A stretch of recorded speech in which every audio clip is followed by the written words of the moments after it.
Hare Krishna, everyone. So, welcome to this session of Krishna book that we have been reading since last 3 days, and today is the fourth session. So, thank you so much, Prabhuji, and for giving me this opportunity. So, today we will be covering this chapter 4, which entitles Kamsa begins his persecution. And in the Srimad Bhagavatam, Canto 10, this chapter is entitled as the atrocities of Kamsa. So this Krishna book is actually very special.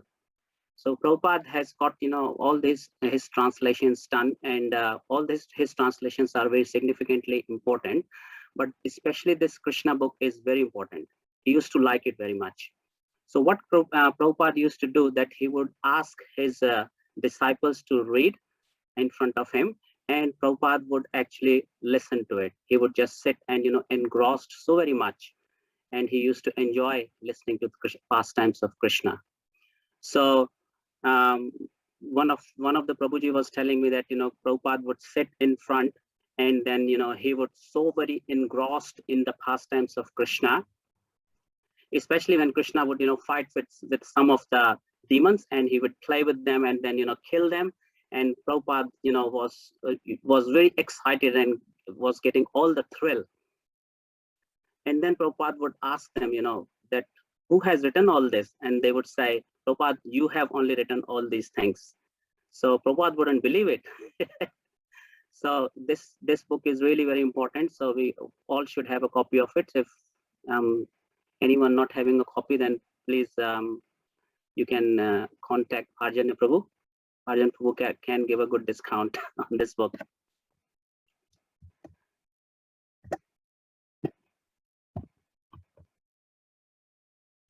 So we will start this fourth chapter.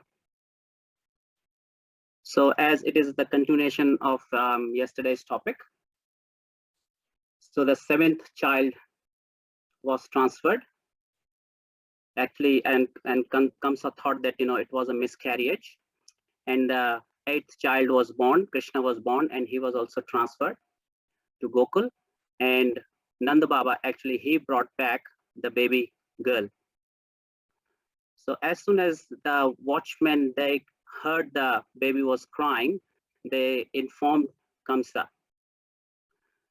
So Srila Prabhupada writes here in the purport, he writes about the Vishwanath Chakravarti Thakur's that he describes that these watchmen are like the dogs.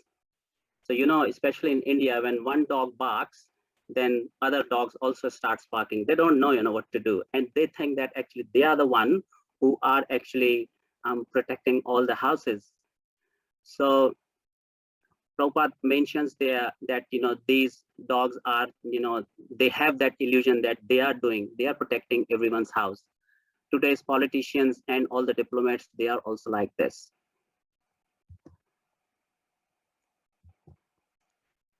And as soon as the Kamsa got this news, he became very fearful. So he was very perplexed, and his hairs, scattered here and there, and he started running toward the jail because he knew that the eighth child was going to be his killer, and he's going to be killed. So he was very perplexed. So this fearful quality, we all have this kind of fear. Yesterday, Kirtiman Prabhu was telling that, the greatest fear we have is the fear of death, isn't it? So there's a lesson here that, fearfulness is not a good quality. We all should know that how to get fearlessness. This is the lesson that we can get. So the biggest fear is the fear of death. And we have to actually take the shelter of someone who is the master. And who is the master of this death? Who is the superintendent of death? It is Yamraj, isn't it? So Srila Prabhupada actually has quoted so many times during his lectures, and it was one of his favorite quotes that, Rakhe Krishna Mare Ke and Mare Krishna Rakhe Ke. If Krishna wants to kill you, who can protect you? And if Krishna wants to protect you, who can kill you? So there are so many examples we can actually quote from Srimad Bhagavatam. if Krishna wants to protect us, so we can take the example of Arjuna, was a great warrior, isn't it? So one incident came in the Mahabharata, actually, when the Mahabharata was over, the war was over, and Arjuna asked Krishna to get down from the chariot. And Krishna said, no, Arjun, you can get down first. And Arjuna got down first, and as soon as Krishna got down from the chariot, the whole chariot was burnt into ashes. Why that was happened? Because all those weapons that were released from Pitama Bhishma and Dronacharya and other warriors, they were actually just waiting on top of the chariot. So they did not actually hit that target because the Krishna was sitting there. Krishna was protecting Arjuna. There was another incident when Ashwatthama, he actually released a Brahmastra, and it was producing so much of heat that Arjuna couldn't actually bear it.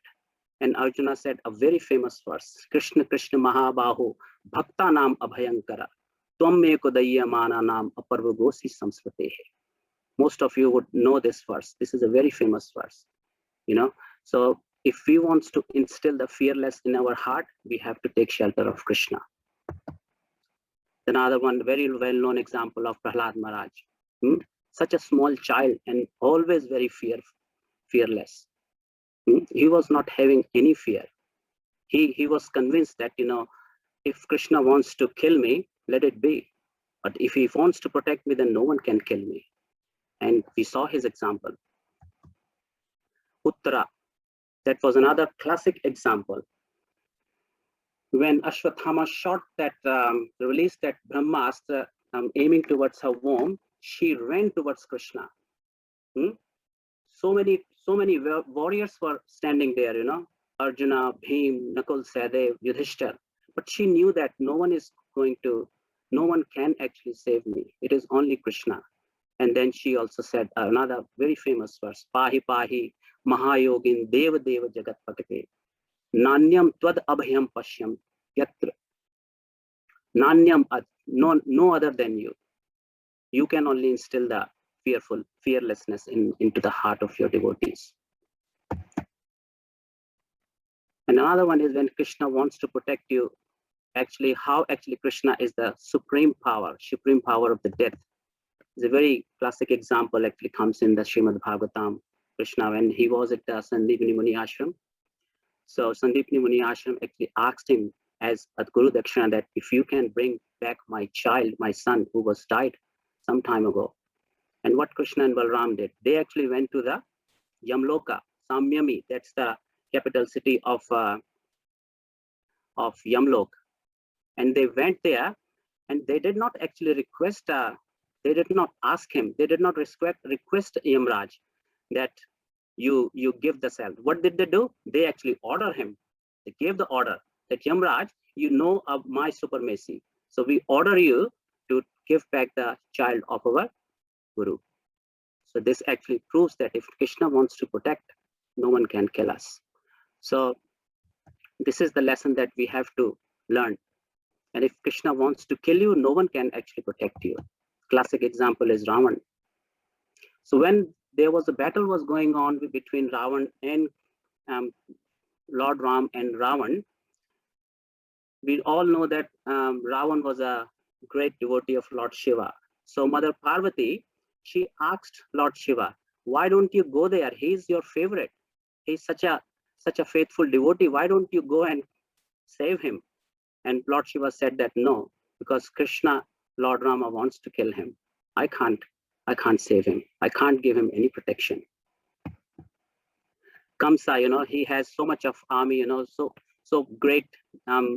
All the demons, were saving him, but he was also killed. Hiranyakashipu, he is another classic example. He did all the arrangements that no one can kill him, and he was killed actually. So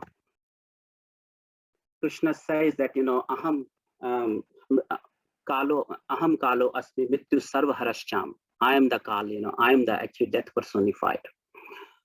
So these are the lessons that we can actually get from this. And after that, when Kamsa reached the jail, he actually was trying to snatch the baby girl from Devaki. But Devaki, she appealed to Kamsa very piteously. She said to Kamsa that, my brother, please don't kill my daughter. Actually, she was the daughter of a Kshatriya. So Prabhupada writes that actually she knows how to play the political game. So what did she do? She actually mentioned that, Kamsa, how cruel you have been to all of my kids. And then she she actually pointed out very wisely and said that, Kansa, you can't kill my daughter. She said that, I can give my baby girl to you so that your son can marry her. So it seems that, these kind of relationships actually were allowed at that time. So Srila Prabhupada writes about the cruelty here. He writes that, he actually mentions one verse from Chanakya, Upadesho hi murkhanam prakopayana shantaye. He said that if you give too much of instructions, too much of knowledge to a foolish man, he becomes more and more angry. He doesn't listen. And he further writes that the cruel man actually is more dangerous than the snake. Snake can be charmed. You can subdue the snake by giving him, some kind of herbs or playing some kind of instrument. But cruel man, you cannot stop him. He will be the cruel man. So cruel Kamsa, you can imagine, how cruel he was. He snatched the baby girl, and he actually was, he tried to dash her onto the stone, onto that rock. So, it is a very heinous act someone can actually even think of. Such a small, baby you are going to kill. So as soon as he wanted to kill her, she actually slipped from her hand. And then she went into the sky and appeared in the form of Durga. That was another form of Yogamaya. She was having her 8 arms, and in her 8 arms, she was carrying different kinds of weapons like, club, sword, disc, and bows and arrows, etc. And she mentioned there that, O Kans, you are a rascal, and the one who has to kill you has already taken appearance. He has already taken the birth somewhere else. So when she was there in the sky, all the other denizens of other, planets like Kinnaras and Vidyadharas and Charnadharas and, Gandharvas, they were actually offering all the articles to her, and they were glorifying her. So after that, she just did this, she said this, and then she disappeared from there. So Kamsa, what happened that after the Yogamaya disappeared from the scene, usually the demons they are the worshippers of either Lord Shiva, Lord Brahma, or Goddess Durga. They are not the worshippers of Vishnu. They are, I think, not many demons we can find in the history that, they are the worshippers of Lord Vishnu. Bali Maharaj, Prahlad Maharaj, and probably Ghatotkacha. They were the only from the demon family who were actually the worshippers of Lord Vishnu or Krishna. So Kamsa thought that, this Durga has taken birth from the womb of Devaki. So Devaki must be a very special soul. She is not an ordinary woman. And because Yogamaya told Kamsa that, you should not give, any more suffering to Devaki. You should release her. So Kamsa actually realized, and then he asked for the forgiveness. So what he did, actually, he felt so much of guilty. So he also spoke some knowledge there. He asked Devaki that, I have been like a demon, and I have done, so much tribulations to you. I have killed 6 of your babies. So please pardon me. Please give me the forgiveness. He also mentions, he gave the example of an earthen pot, that, this earth pot is made up of clay. So after some time, this earthen pot destroys, but the clay and the earth remains the same. And he also gives the 6 types of changes in the body, like Yatinam Prabhu mentioned yesterday. Like, the body takes the birth, it grows, and then it gives birth, it produces the byproducts, and then it does the sustenance, and then it dwindles, and then it annihilates. And then he fell down at the lotus feet of Vasudeva and Devaki, and his eyes were full of tears. So Vasudeva, actually, he was smiling at that time. And Vasudeva again started speaking some knowledge, he started giving some jnana. So this was the second time Vasudeva was giving this knowledge to Kamsa.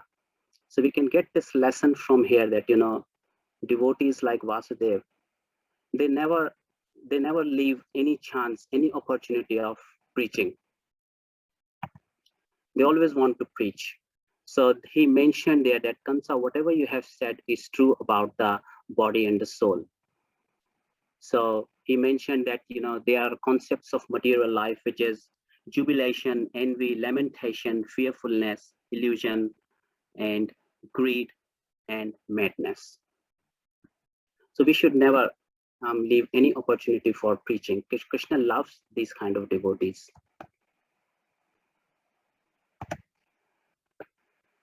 So then comes the Devaki's and Vasudev compassion. They actually became very compassionate towards. That is the very basic nature of any devotee, isn't it?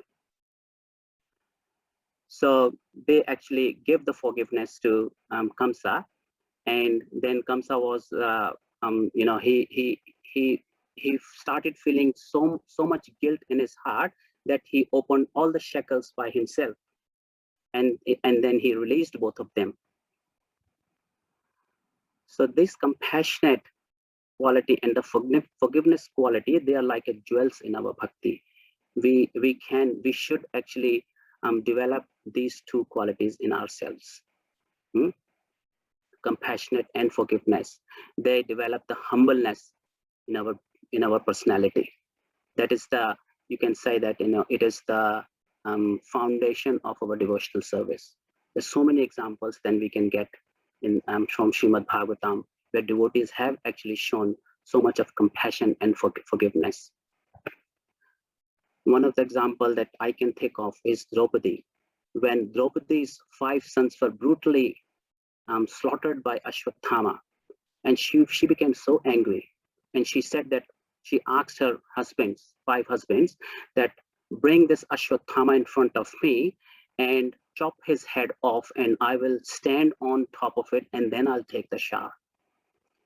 And when the Pandavas, they got hold of Ashwatthama and they brought him in front of her, as soon as she saw him, she became compassionate. And she said that, no, we can't kill him. First of all, he is a Brahman. And second, he is the son of our Guru Drona. She was so compassionate. So she forgave. But it was Lord Krishna that he did not forgive her. And we know that story. So I'm not going into the details of that. Another example that I can think of is Amrish Maharaj. When Amrish Maharaj actually, Durvasa Rishi was, just about to be killed by Sudarshan, and Sudarshan said, I can't forgive you. It will be Amrish Maharaj only who can actually give you the forgiveness. And he gave the forgiveness, and Durvasa Rishi was saved. So these 2 qualities we must develop in our behavior.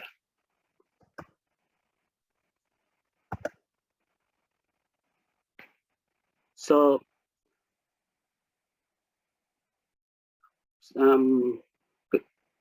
after that, Krishna, Kamsa went back and met his ministers in the palace. So this is what happens. So as long as Kamsa was in the association of Devaki and Vasudeva, his heart was almost changed. And as he went back and met his ministers, they started giving him the ill advice. They said that you have defeated all the demigods. And you have defeated them so many times, and we can actually kill all the babies those have been born in the last 10 days. This is the ill advice those ministers gave him. So here's the lesson that we can take, that association also really matters, isn't it? So it was asked from Chaitanya Mahaprabhu that what is the first and the foremost thing that any grihastha should take, and he said that asat sanga tyaga yei vaishnav achara, sadhu sanga sarva shastrikaya lava matra sadhu sanga sarva siddhi haya.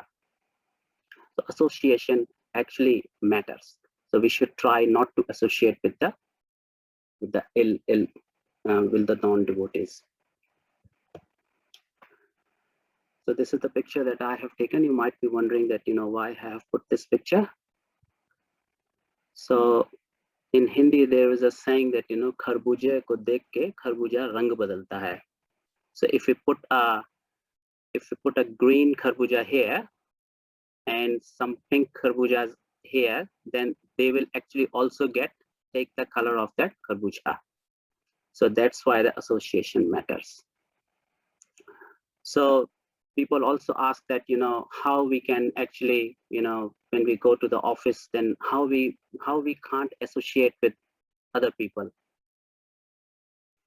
So the advice generally is given by the our Shiksha gurus that you have to portray yourself in the first place as the devotee of Krishna. Then only we cannot take the association from the non-devotees. This is the association is really very, very important.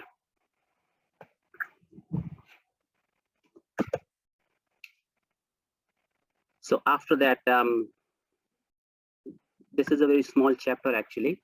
So after that, Kansa took that advice from his ministers, and his ministers actually also further advised him that that we should not be be bothered about anything, because Lord Shiva, he's always busy. He's a renunciate actually, and Lord Brahma is always busy in meditation, and it is actually Lord Vishnu who sits in the heart of his devotees. So they say that Lord Vishnu's sustenance is depending on the all the sacrifices, all the Brahmans or the cows, the austerities and the penances they have been performing. So they said, let's start killing the Brahmans and let's start killing the cows. So when there won't be any Brahmans, there wouldn't be any penances and sacrifices, and there won't be any milk and the butter, so that all the fire sacrifices wouldn't happen. So they think that they can actually destroy Vishnu living in the hearts of all the living entities. They don't know that Krishna also lives in their hearts as well. So after that, we will read further that how Kamsa would start his other atrocities. He would send different demons to kill Krishna. So we will further discuss that. So summary of today's session, we can say that Yogamaya appeared, and then she was appeared, and then she gave him a lesson. Kamsa felt guilty and he asked for the forgiveness. Devaki and Vasudev, they pardoned Kamsa, and then Kamsa again became cruel because of the bad association. And we also discussed about the fearlessness, forgiveness, compassion in the association, good association. So with this, I'll close my talk. Thank you so much. If anyone has any comment or any question, we can take. We still have 5 minutes. Hare Krishna. Okay, Bharadwaja Shri Prabhu. Hare Krishna, Yatinam Prabhuji, Shiromani Prabhuji, excellent lecture. Thank you. It's very nicely arranged and presented. Thank you very much. Prabhuji, my question is, for association. So I mean, as long as we are in the association of the devotees, we won't feel. I mean, we won't feel otherwise. But the moment we go to office, it's different. We have to meet with different people, and also when we meet with our relatives, distant relatives, who if they are not Krishna conscious, then we have to discuss. And also we I mean, even when being in grihastha life, like we had to deal with a few things that that are associated with money and properties and stuff like that also. So how do we bring Krishna in everything? So very practical question, Prabhu. So I would say that we have to be very mature in our sadhana first. So we have to finish our 16 rounds first thing in the morning. And the morning program must be there, because that time is actually specifically for the sadhana. It is the mode of goodness at that time particularly. So we should make sure that we are finishing our 16 rounds, read probably 15 to 15 minutes or half an hour of Srimad Bhagavatam, do all our temple service. And then we come into the mode of passion. We want to go out and, fight with the Maya. So once we have equipped ourselves with, all this our sadhana, and then we go to the office. So we have to portray ourselves in the first place that, we are the devotees of Krishna. We are Hare Krishnas. We should have a Kantimala, of course. In some scenario, it might not be possible to wear dhoti, like if you are working in a factory or somewhere. But I know that many devotees in India that, they put the tilak and they wear the dhoti and they go to the office. But if it is not possible, you can still portray yourself as a devotee of Krishna at Hare Krishnas, because Hare Krishna, it is very popular. Everyone knows about it. So this is the first thing that you can do.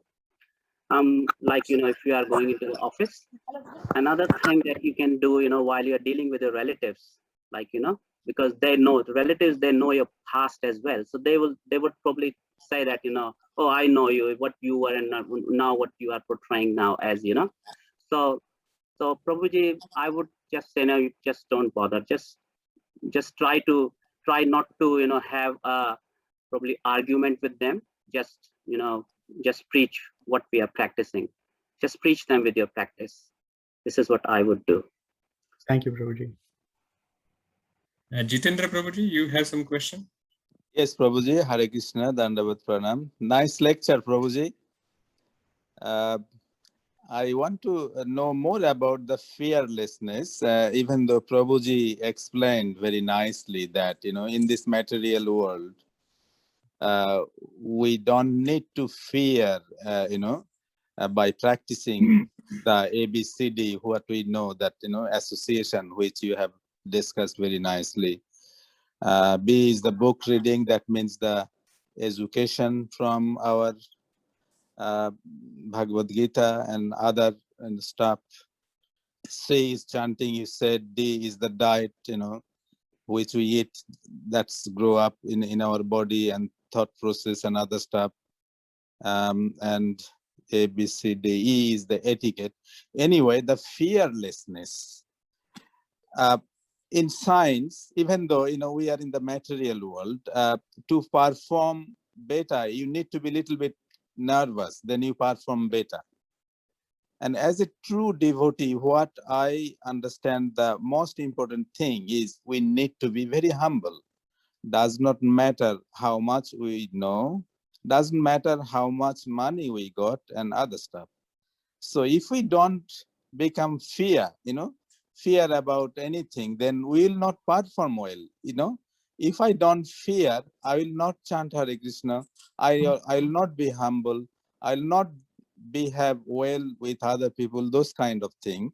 So if we explain the fearlessness in other way, does it not fit in that sense, Prabhuji? What is your thought there? Okay, Prabhuji. So what I can think is your question is that we have to chant because we fear. Is that what your question is, Prabhu?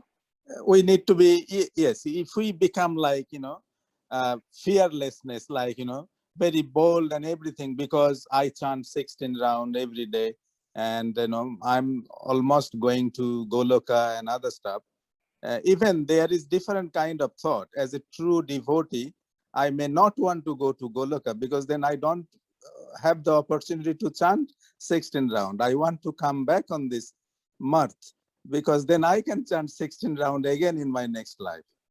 So yeah. Okay.